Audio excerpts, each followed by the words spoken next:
Hey all, it's Rhonda Ponda here. I hope everyone's having a good, happy Easter weekend. It's beautiful out here where we live. I'm just enjoying being outside today and thought this would be a good time to read this children's story I wrote years ago. It's called The Easter Eggs Accidental Adventure. So I thought it'd be fitting to read it Easter weekend. I'm going to do it in two parts and that way break it up a little bit. So anyway, it's geared towards probably children 4 to 7 for little kids. So anyone who wants to hear a fun little story about an Easter eggs accidental adventure, gather around and listen up. So here we go. It was a crisp, bright, sunny morning as Pandy was counting and stacking colorful eggs in her handmade baskets. She was helping her husband Bouncer, the Easter Bunny. He was getting ready for the annual Easter egg hunt being held in the Dandelion Meadow. He and Pandy always invited all the woodland animals of the Greenbrier Forest to the hunt and had hopped down there to scout out the best hiding places. Pandy stayed behind to count and sort the eggs. Whistling cheerfully as she worked, she didn't notice when one of the eggs rolled off the top of one of her stacks. The colorful little egg rolled out of the basket and hit the ground. Plop! The ground had a slight slope to it, and instead of stopping, the little egg kept rolling and rolling and rolling down the hill. He was heading straight toward the beaver dam pond.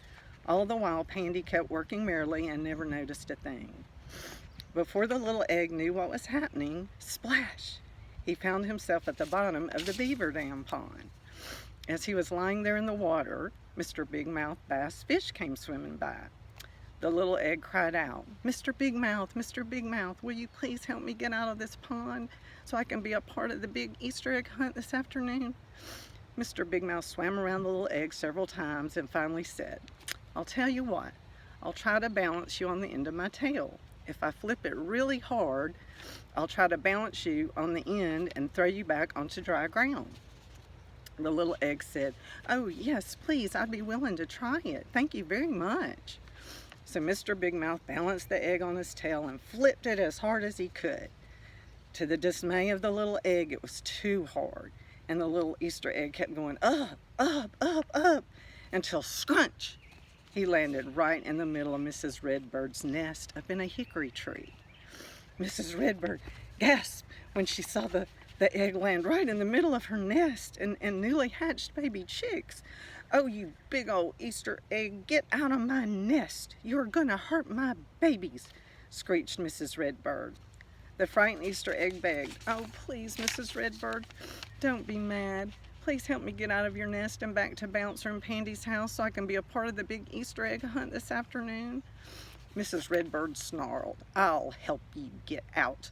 With her beak and feet, she pushed and pushed until the Easter egg rolled out of the nest and onto the limb. And with one swish of her tail, she knocked the frightened little egg out of the tree. "Oh no!" the little egg cried as he was falling. But suddenly, whoosh! He felt himself land on something very soft. He looked around and saw he had landed in the middle of a pillow-like patch of clover. Whew! The little egg sighed. But before he could catch his breath, a gopher stuck his head up through the ground right under where the little egg had landed. So once again, the little egg was on the move, this time rolling down the tall, grassy hill the clover patch set atop. "Whoa, whoa, whoa!" the little egg yelled as he was rolling. Just as he started to pick up speed, he thought surely he would crash into a tree. Squish! He felt himself roll into something wet, cold, and soft. When he looked up, he was staring at old Bowser, the hound dog who lived on a farm at the edge of Greenbrier Forest. He had rolled right into old Bowser's nose as he lay sleeping in the sun. So that's the end of part 1. Stay tuned and for part 2, and we'll see how our little Easter egg ends up on his accidental adventure.